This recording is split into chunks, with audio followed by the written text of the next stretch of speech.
Namaste, Om Sai Ram. Today we're continuing the series on the life of Baba's great Mahapakta Annasaheb Kavankar, and his life story is mentioned in the book A Jewel of Sai Devotion. And today with Gautamji, I will discuss a very, very important pointer which applies to all of us. It's pitfalls on the path. And Annasaheb Kavankar ji himself has given some very astute guidance in this. So, Gautam, I would like to discuss it with you today. Sure, Nick. I would love to. So, Gautam, I would like to begin with a pointed line Anna has mentioned. He says, today many charlatan sadhus and sannyasis deceive the public with the magic of miracles in order to make money. The worst part of their behavior is that they connect the name of Shirdi Sai Baba to their magic tricks. That is why I, Annasaheb, request the devotees with utmost fervor not to fall prey to such magicians and refrain from even trying to attain those powers. A little earlier in this pointer, he mentioned a verse by a poet, and he actually speaks that Baba was entirely against the Siddhis, and when such people would come, he would not permit them entry into Dwarkamai. And he labeled, that is, Baba labeled the Siddhis as undeserving women of low virtue. He disliked them so much. And then he says, through this verse of a poet, compared to these Siddhis, even calamity is a better wealth to strive for.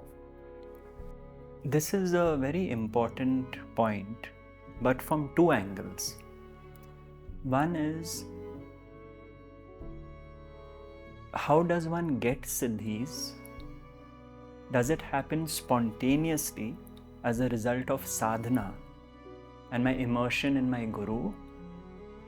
And the two is, are Siddhis my goal? You see, Nick, it could happen that someone who is doing Nam Smaran all the time, someone who's in deep meditation for many hours of the day, would develop certain abilities. Someone may develop clairaudience, someone may develop clairvoyance. I can see things from afar. It could happen. Why does this happen is very interesting.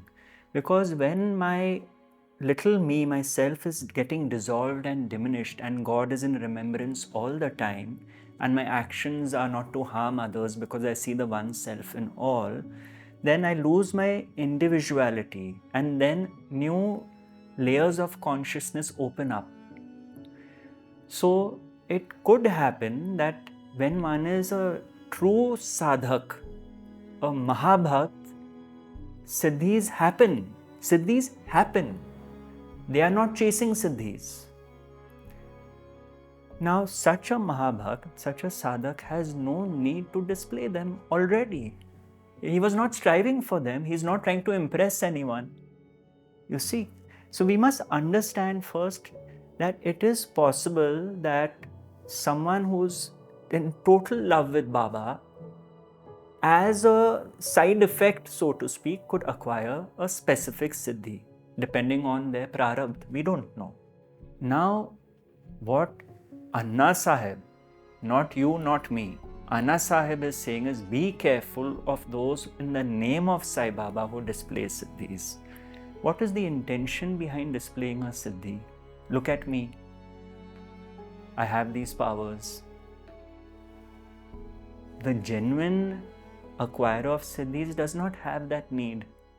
It's a very important pointer because the common person gets taken up by the siddhis. That this person can perform siddhis and therefore must be someone really great. What is greatness, Nick? The way you talk, the way you walk, the way you are. Very simple qualities. We don't need to be impressed by Siddhis, and he is mentioning this as a specific pointer. Why would he do that? Because even in his time, he has seen it. In the book, if you've read the story of the Swami Krishnaji, the yogi, so it's very interesting that in the book itself, there's this very important Leela, I feel, because this yogi went to the Himalayas, as you said, the penance was earnest, and then developed these siddhis as a, it may not have been an intended result, but they came along. But you see, I feel he goes a step further, Gautam, because you see, the ego is very tricky. It can come from the back door. If these come in possession, like the yogi, there were two instances in that chapter. One is his son and the yogi are going to one place, and because the taxi driver sees the yogi's attire, refuses to let them alight. So the taxi stops working. And then he understands, after a lot of effort also, he's not able to start the car. And Anna's son tells him that, oh, he's a big yogi and what you've done is wrong. So he apologized, the car began, and they went.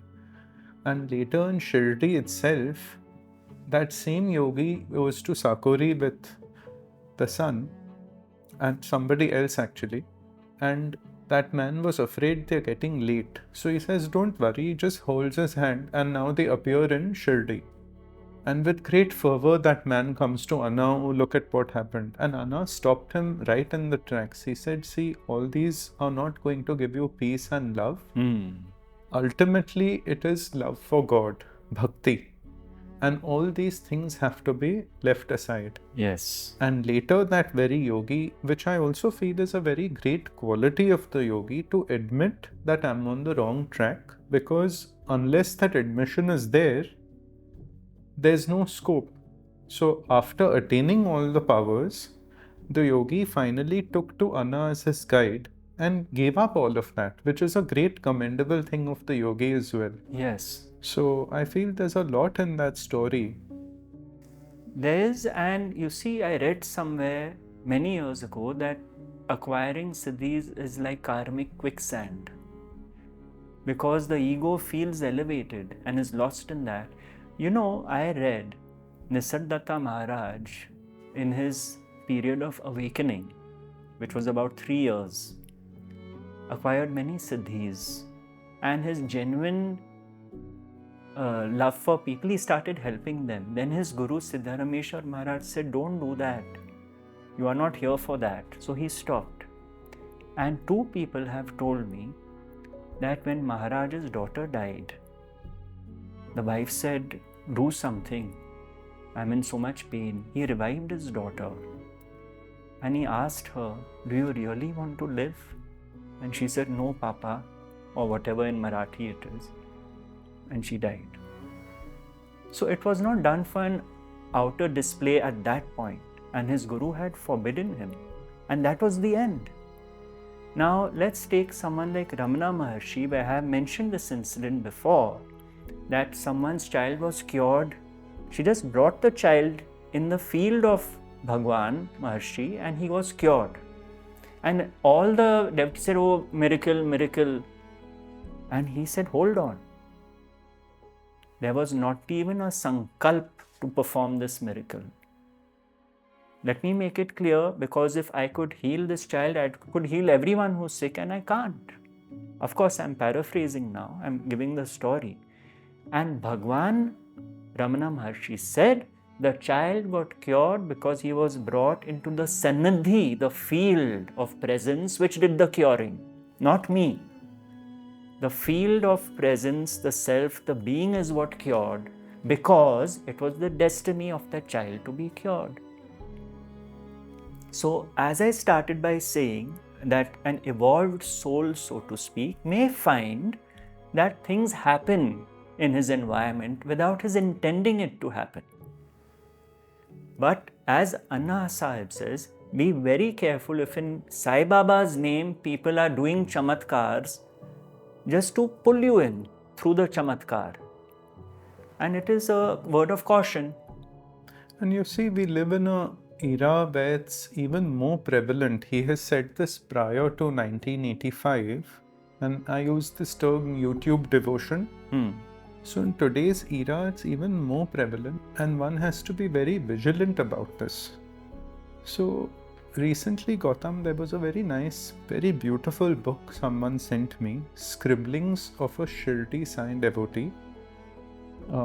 This book, this old devotee, he's no more in body, very humble man, has written some reflections on his bhakti over the years, and some very, very beautiful pointers even on this aspect, which I highly recommend devotees read, because he's met many masters, many Mahabhaktas also, and I feel from an aspect of discrimination, this is a very, very helpful tool.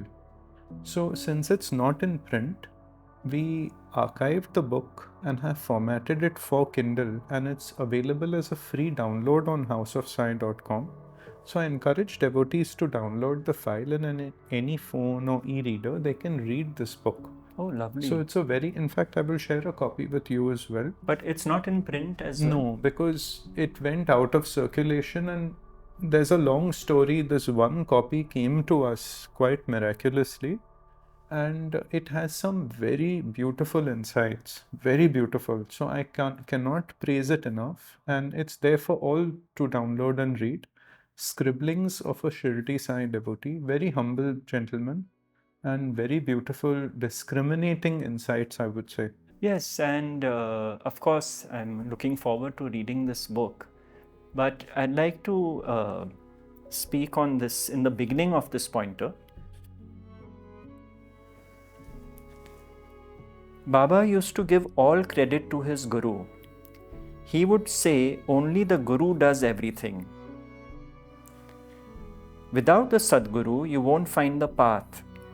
My Guru has already pulled me out and uplifted me. He has given this inheritance to me for the next 1,000 years. Now I will spread beyond 7 oceans like inheritance. And then it goes on to Baba was again Siddhis. So if we focus on the Guru principle, which is what this pointer begins with, which is what Baba is saying he did, this is clearly establishing there was no focus on Siddhis, and we have a master who has performed Chamatkaars like no other, and he is starting by saying it was service to the Guru. So in our own lives, rather than being taken up by Siddhis and all, what teachings of Baba are impacting my daily living? Where am I finding my peace? Nick, when I used to say that the greatest Siddhi is peace of mind in daily living, some people would laugh. But I truly believe it from the bottom of my heart. That if in this world of fragmentation, separation, jealousy, envy, condemnation, blame, criticism, and on and on and on, if we just try and find our peace without looking for chamatkars and siddhis and trying to get crutches of support from others and then being let down, just to go within is what Baba has been saying all along. You know, when you use the word chamatkars, and it's often associated with Baba, but I found some very beautiful insights in this book I mentioned, Scribblings, because he goes into explaining in detail certain conditions and certain things that, Baba would do, like the control over the elements, for example. So they were not, because often one sees chamatkars, like even when Anna refers to these sadhus and, the people that do it for attention, those are of a very different kind. But, this distinction is very beautifully explained in this book. So I would encourage devotees to read it. And I particularly feel you will enjoy reading that. Looking forward to it. And I actually feel this, Gautam, that as one advances as a devotee on the path, see, this circus has happened since Baba's time, it continues, and in all likelihood it may continue. But that onus is even on us equally, that the light of discrimination and knowledge is expected from a devotee, a true devotee, because these also then become tests. Yes. Because see, a devotee of Anna's stature, if someone offered him some quick fixes like this yogi, there's not even the slightest deviation. It's only Baba's lotus feet. There is no scope of, getting mired. So in that sense, it's a filtration is what I feel. But even Yes. that light of discrimination is expected. So I feel sometimes by even hearing these stories or the guidance from these great devotees and even the book that I mentioned, can kindle that. Yes, and Nix, if you don't mind a slight indulgence, I want to take this to the flip side. Let's say there is a genuine guru, master, whatever you call it, right? Now, supposing someone tells the guru, someone in the satsang, a devotee, a nice, sweet, pure, innocent devotee, sees instead of the guru sitting in the chair, Krishna. Okay? And tells the guru that, I saw Krishna sitting where you were. Now, there are two ways to interpret this. One is the spiritual ego, as we call it, could feel, oh, I am special, I am Krishna, wow, people are seeing me as Krishna. And that is the fall of the guru, if that happens, right? The other is the understanding, even on the guru's part. Let's say you can call it a Siddhi. Not really that someone did something to become Krishna, it was perceived as Krishna.